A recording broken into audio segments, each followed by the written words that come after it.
नमस्कार दोस्तों, आज हम इस वीडियो में आपके साथ डिस्कस करेंगे सिंगल प्लेट क्लच के बारे में। Single plate clutch gradual engagement clutch है, जिसे हम फ्रिक्शन क्लच भी कहते हैं। तो यह फ्रिक्शन क्लच का ही एक टाइप है और उसमें ये ड्राई क्लच की कैटेगरी के अंतर्गत आता है। इसे हम डिस्क क्लच के नाम से भी जानते हैं। अब बात करते हैं जो सिंगल प्लेट क्लच है, इसका इस्तेमाल क्यों किया जाता है। एक्चुअली अगर बात करें, इंजन और ट्रांसमिशन के बीच में क्लच है, क्योंकि जो इंजन होता है उसमें जो क्रैंक शाफ्ट होती है, तो क्रैंक शाफ्ट के माध्यम से जो इंजन की पावर है उसको ट्रांसमिशन तक हमें ट्रांसफ़र करना है। तो इनके बीच में क्या है, क्लच मैकेनिज्म लगा होता है। अब बात करते हैं कि जो सिंगल प्लेट क्लच है, इसके तीन मेन पार्ट होते हैं। एक होता है फ्लाई व्हील, एक होता है क्लच डिस्क और एक होता है प्रेशर प्लेट। जो फ्लाई व्हील है वो इंजन की क्रैंक शाफ्ट के साथ अटैच होता है।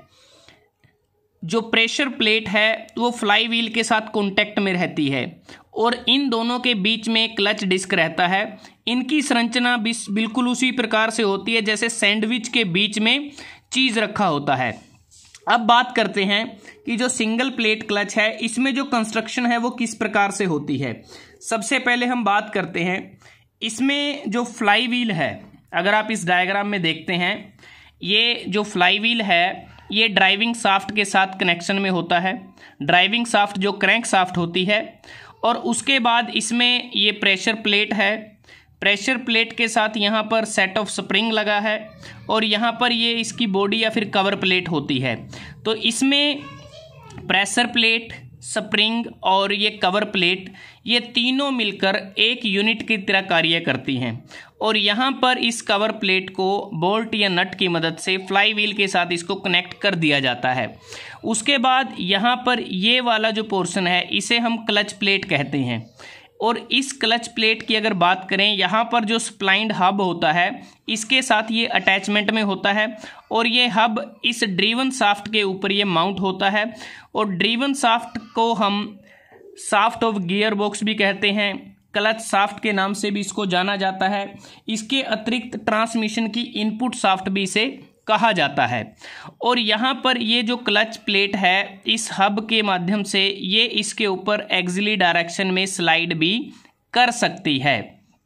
उसके बाद ये जो क्लच प्लेट है, इसके दोनों एंड्स पर दोनों तरफ फ्रिक्शन लाइनिंग होती है।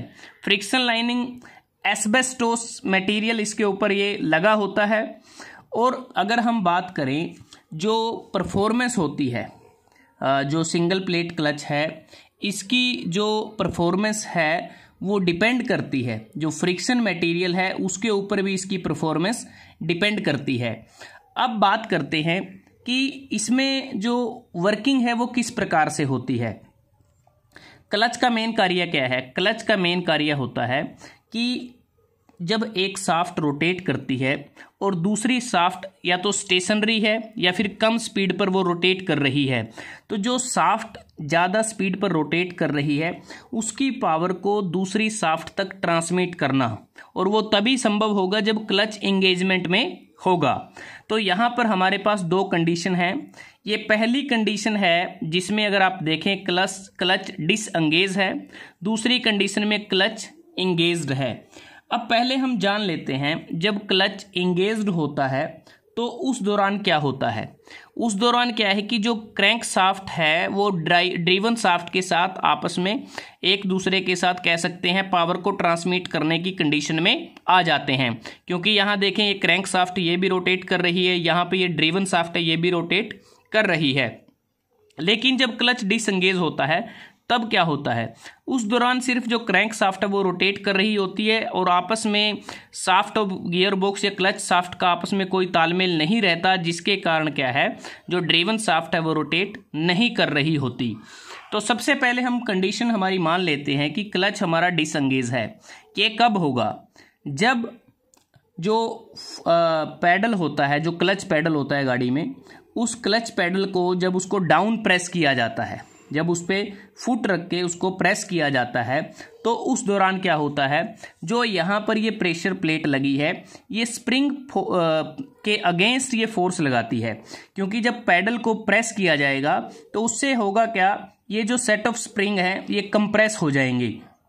जब ये कंप्रेस होंगे तो जो प्रेशर प्लेट है वो इस तरफ आएगी, और इसका इस तरफ आने से होगा क्या, जो क्लच प्लेट है और प्रेशर प्लेट के बीच में कोई कांटेक्ट नहीं रहेगा, ये एक दूसरे से अलग हो जाएंगे। और उसके बाद जो फ्लाईव्हील और क्लच प्लेट है इसके बीच में भी कोई कांटेक्ट नहीं रहेगा। तो एक प्रकार से हम कह सकते हैं कि जो क्लच प्लेट के दोनों तरफ ये फ्रिक्शन लाइनिंग है, यहाँ पर फ्री कांटेक्ट हो जाएगा। किसके बीच में, ना तो ये फ्रिक्शन लाइनिंग प्रेशर प्लेट के साथ कांटेक्ट में होगी, ना ही ये फ्रिक्शन लाइनिंग फ्लाईव्हील के साथ कांटेक्ट में होगी। तो एक प्रकार से क्लच प्लेट क्या होगी, फ्री हो जाएगी। लेकिन यहाँ पर जो फ्लाईव्हील है और जो प्रेशर प्लेट है, जो स्प्रिंग है और ये बॉडी कवर है, ये आपस में क्या है, एक दूसरे के साथ कांटेक्ट में रहते हैं और इस शाफ्ट के ऊपर ये फ्रीली क्या रोटेट भी कर सकते हैं। तो ऐसी स्थिति में यहाँ पर अगर बात करें करेक्शन नहीं रहा, लेकिन फ्लाईव्हील और प्रेशर प्लेट ये रोटेट करते रहेंगे और ये जो शाफ्ट है, ड्रिवन शाफ्ट है, यहाँ पर किसी प्रकार की जो रोटेशन है, किसी प्रकार की जो पावर है क्रैंक शाफ्ट से वो ट्रांसफर नहीं होगी। लेकिन जैसे ही फुट को पैडल से रिमूव कर लिया जाता है तो उस दौरान क्या होगा कि जो क्लच है वो इंगेज हो जाएगा। वो इंगेज किस प्रकार से होगा, जब फुट को हम हटा लेंगे पैडल के ऊपर से तो क्या होगा कि जो ये स्प्रिंग है, ये स्प्रिंग फोर्स यहाँ पर एग्जर्ट करेगा, जिससे प्रेशर प्लेट क्लच प्लेट की तरफ आएगी, ये यहाँ पर इसको फोर्स को अप्लाई करेगी और साथ में फ्लाईव्हील भी आपस में कॉन्टैक्ट में आ जाएगा। तो स्प्रिंग फोर्स प्रेशर प्लेट की तरफ लगेगा। आप एरो से समझ सकते हैं, यहाँ पर एरो देखें तो स्प्रिंग फोर्स की मदद से जो क्लच प्लेट की इस साइड की फ्रिक्शन लाइनिंग है वो प्रेशर प्लेट के साथ कांटेक्ट में होगी और इस तरफ की जो फ्रिक्शन लाइनिंग है वो फ्लाईव्हील के साथ कांटेक्ट में होगी। और यहाँ पर अगर आप देखें, यहाँ पर कनेक्शन बिल्कुल टूट चुका है। यहाँ पर आप देखेंगे कि जो ये ड्रिवन शाफ्ट है ये भी आगे की तरफ थोड़ा सा स्लाइड करेगी और इसके साथ ये जो हब लगा है, स्प्लाइंड हब है, ये भी जो स्प्लाइंस हैं उसके साथ ये आगे की तरफ मूव करेगा। और होगा क्या, अब फ्लाईव्हील की रोटेशन के साथ अब जो ड्रिवन शाफ्ट है ये भी रोटेट करना शुरू कर देगी।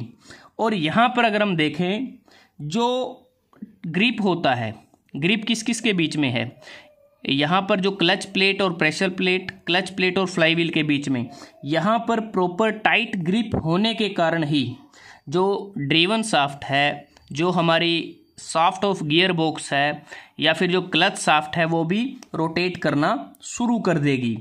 और यहाँ पर अगर हम बात करें, ये जो सिंगल प्लेट क्लच है, इसमें अगर हम एडवांटेज की बात करते हैं, इसकी एडवांटेज तो ये है कि इसके प्रयोग से जो गियर चेंजिंग है वो आसान हो जाती है और कॉन क्लच के मुकाबले ये ज़्यादा रिलायबल भी है। लेकिन इसका एक डिसएडवांटेज भी ये रहता है कि जब हमें क्लच को डिसएंगेज करना होता है, जब क्लच पेडल को हमें डाउन प्रेस करना होता है फुट की मदद से, तो उस दौरान ज़्यादा फोर्स अप्लाई करने की आवश्यकता होती है, क्योंकि जो स्प्रिंग्स होते हैं वो ज़्यादा स्टिफ होते हैं, जिसके कारण हमें थोड़ा ज़्यादा जो फोर्स है वो अप्लाई करना पड़ता है। तो अगर हम बात करें, जो क्लच है वो एक प्रकार से जो टेम्परेरी कनेक्शन है वो बिल्डअप करता है, क्योंकि जो टेम्परेरी कनेक्शन हम बोल सकते हैं, क्रैंक शाफ्ट और ड्रिवन शाफ्ट के बीच में एक टेम्परेरी कनेक्शन होता है और ये जब क्लच हमारा एंगेज होता है वो टेम्परेरी कनेक्शन बन जाता है, जब क्लच डिसएंगेज होता है वो टेम्परेरी कनेक्शन हमारा ब्रेक हो जाता है। तो एक प्रकार से क्लच पावर को ट्रांसमिट करता है इंजन क्रैंक शाफ्ट से लेके जो हमारी जो गियर बॉक्स की शाफ्ट है वहाँ तक, अलग अलग स्पीड पर, एट वेरियस स्पीड।